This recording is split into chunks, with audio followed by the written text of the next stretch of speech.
बिस्मिल्लाहिर्रहमानिर्रहीम अस्सलाम वालेकुम। मैं मुराफिल हसन गुमन। नाज़रीन, फ्रीडम फाइटर्स की जानिब से सुहूनी रियासत को तारीखी नुकसान पहुंचाने की जो इतलात हैं वो सामने आई हैं और इस वक्त की जो खबरें हैं उनके मुताबिक सुहूनी रियासत इस वक्त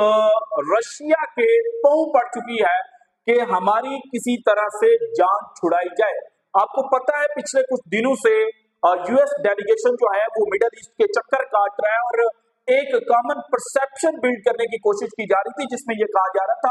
कि जो नुकसान फ्रीडम फाइटर्स को पहुंचाया गया है, जो नुकसान रेजिलियंट फाइटर्स को पहुंचाया गया है, उसके बदले में अब जो रेजिलियंस वाले लोग हैं वो ये कह रहे हैं कि ये जो जंग है ये बंद होनी चाहिए। लेकिन हकीकतन आज जो सुहूनी रियासत का अपना मीडिया हाउस है उन्होंने जो खबरें दी है वो नेतन्याहू और उसके जितने भी हवारी हैं उनके मुंह पर एक जनाटेदार थप्पड़ है। इसके अलावा जो तबाही पिछले 24 घंटों के अंदर फाइटर्स की जानिब से मचाई गई है उसने भी तारीखी झटका इसराइल को पहुंचाया है और किस तरह से जो सिक्योर प्लेसेस थी सुहूनी रियासत की उनको नुकसान पहुंचा है। ये डिटेल्स आज की वीडियो में मैंने आपके साथ शेयर करनी है। 8200 का जो हेडक्वार्टर है वो किस तरह से जो मुजाहिदीन है उनके वेब के अंदर फंसा है ये भी आपके साथ शेयर करूंगा। इसके अलावा कहां कहां पर क्या कुछ हुआ है ये वन बाय वन मैंने आपके साथ शेयर करना है। लेकिन सबसे पहले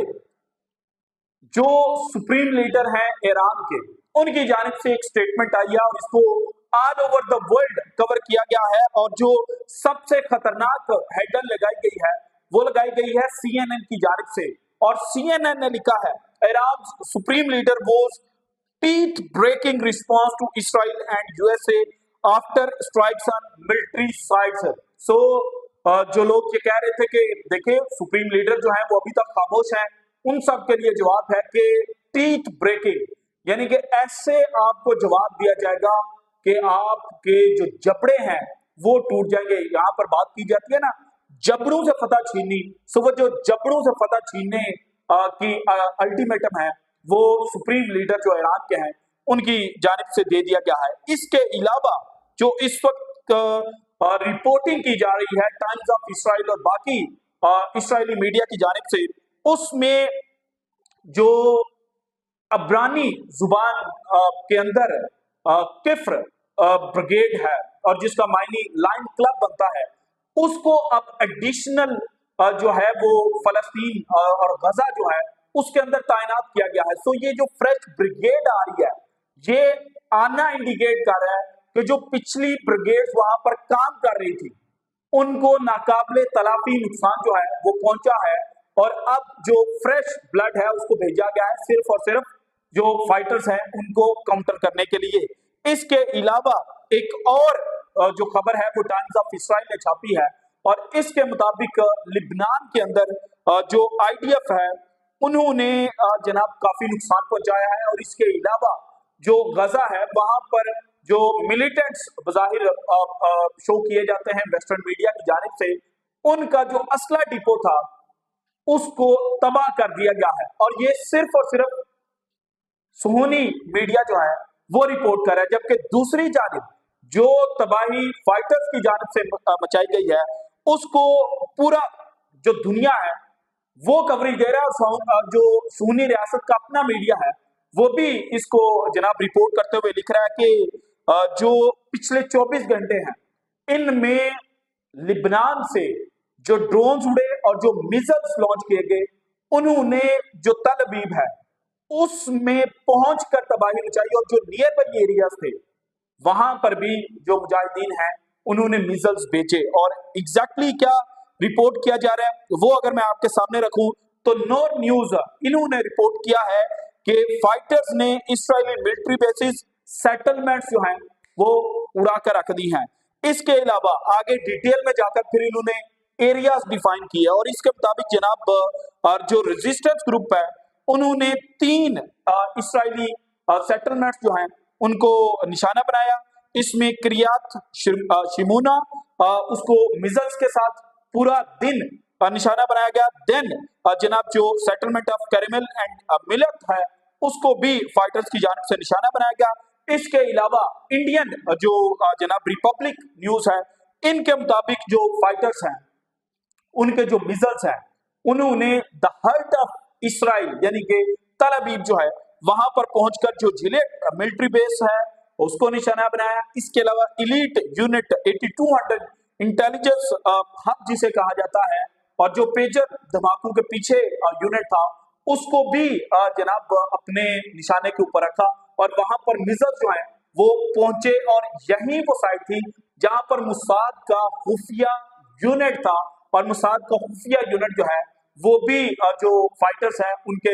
मिजल्स के दायरे में आया और उसको भी नुकसान पहुंचा है। और जो 8200 यूनिट है उसको जो यूनाइटेड स्टेट का एनएसए है उसके साथ तशबीह दी जाती है और दोनों डेडली खतरनाक हैं और दोनों को अब जनाब मुसाद खुफिया यूनिट, खुफिया बेस और इसके अलावा 8200 यूनिट को निशाना बनाना इंडिकेट कर रहा है कि जो लोग ये कह रहे थे कि जनाब फाइटर्स जो है उनके पास मिजल्स कम रह गया है या फिर उनके मिजल्स की सलाहियत अब हमने बहुत हद तक खत्म कर दिया, सबके मुंह पर एक जनाटेदार थप्पड़ है। इसके अलावा जो मेहर न्यूज एजेंसी है इन्होंने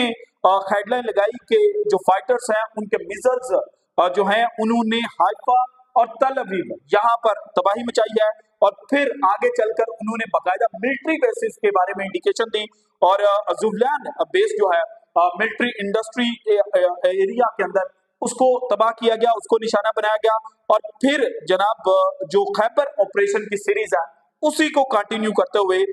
जो जनाब बेलमैकम बेस है तल अवीव के साउथ में उसको निशाना बनाया गया है। देन एक और जनाब जो खबर है वो नो न्यूज ने दी और इसके मुताबिक इस्राएली media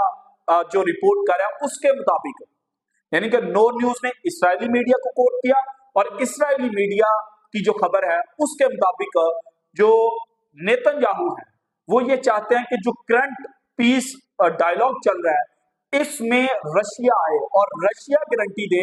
on behalf of fighters और रशिया जब इस डील के अंदर आ जाएगा तो देन फाइटर्स जो हैं वो रशिया को इज्जत देते हुए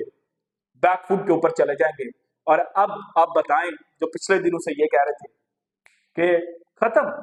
सब खत्म हो गया है क्योंकि जो बड़े बड़े लीडर्स थे वो चूंकि इस दुनिया में नहीं रहे और पीछे जो हैं वो अभी यंग हैं, अभी उनके पास एक्सपीरियंस नहीं है, उनको पता नहीं है कि चीजें मैनेज कैसे करनी है। लेकिन वो मैनेज कैसे कर रहे हैं तो उन्होंने इसराइल की नाक में दम कर दिया है और इसराइल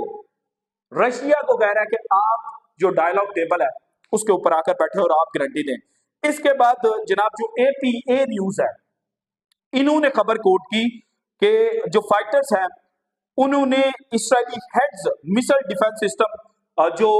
साउथ ऑफ तल अवीव है उसको चकनाचूर करके रख दिया है और फिर आगे जाकर बकायदा उन्होंने डिटेल के अंदर सारी चीजें रखी। अब चूंकि कुछ वर्ड्स ऐसे होते हैं जिसको यूट्यूब पकड़कर फिर जो जनाब फाइटर्स के लिए आवाज उठाते हैं या जो असल हकायक सामने रखते हैं उनके चैनल को उड़ा देते हैं, तो इसलिए मैं कुछ लफ्ज जो है वो खा जाता हूँ। हेडलाइंस अगर मैं आपके सामने पूरी की पूरी रखूँ ना तो आप कहेंगे कि जनाब जो लिबनानी है ना उन्होंने खत्म कर दिया। इसके अलावा one India again an Indian website और इंडियंस आपको पता है किस साइड पर खड़े हैं, उन्होंने ये खबर दी कि तीरा वैली के अंदर जो फाइटर्स हैं उन्होंने 19 जो इस्राएली हैं उनको मार दिया है। इसके अलावा जो अलमायदीन है उन्होंने जो इस्राएली मीडिया है मारिफ उसको कोट करते हुए लिखा कि Israel failing to impose ceasefire demands. अब इसराइल चाहता था कि सीज फायर भी हो और हमारी डिमांड्स मानी जाए, यानी कि जो बंदी हैं वो सारे के सारे छूट जाएं और फिर हम दुनिया को बताएं और अपनी आवाम के सामने चूरन बेचें। लेकिन जो फाइटर्स हैं ना उन्होंने कहा कि ऐसा नहीं होगा, आपकी सारी डिमांड्स नहीं मानी जाएंगी। इसके अलावा एक एक्स इसराइली कर्नल है, उन्होंने ये कहा कि जो इसराइल है ना वो फाइटर्स को मुकम्मल तबाह नहीं कर पाएगा चाहे जो मर्जी हो जाए। और ये रेजिस्टेंस मूवमेंट ऐसी है कि अगर आप समझे भी कि हमने खत्म कर दिया तो इसका कोई ना कोई शाख, कोई ना कोई तना जो है ना वो ऐसे उभर कर सामने आता है, फिर ऐसे तबाही जाता है कि आप हैरान रह जाते हैं कि अच्छा ये भी थे, इनको तो हमने कुछ कहा ही नहीं था और ये हमसे कैसे बच गए। सो ये जो मूवमेंट है ना ये बड़ी डीप रूटेड है और इसको उखाड़ा नहीं जा सकता, ये एक्स इजरायली कर्नल जो है वो कह रहे हैं। इसके अलावा जनाब जो साउथ लेबनान है वहां पर एंट्री करने की कोशिश की, बॉर्डर में पैदल जो कमांड्स हैं इजरायली रियासत की, तो उनको भी पीछे धकेल दिया है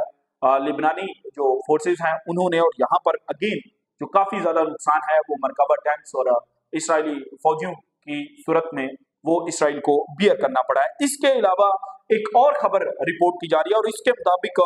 पिछला जो अक्टूबर का महीना है इसमें टोटल 4400 मिसाइल जो है वो लॉन्च किए गए थे लिबनान की जानिब से। So this is it from today's episode. अगर आपको वीडियो पसंद है तो लाइक कीजिएगा, ज्यादा से ज्यादा शेयर कीजिएगा, अपनी कीमती राय के साथ लाजमी कीजिएगा, और अगर आपने अब तक चैनल को सब्सक्राइब नहीं किया तो कर दें। शुक्रिया।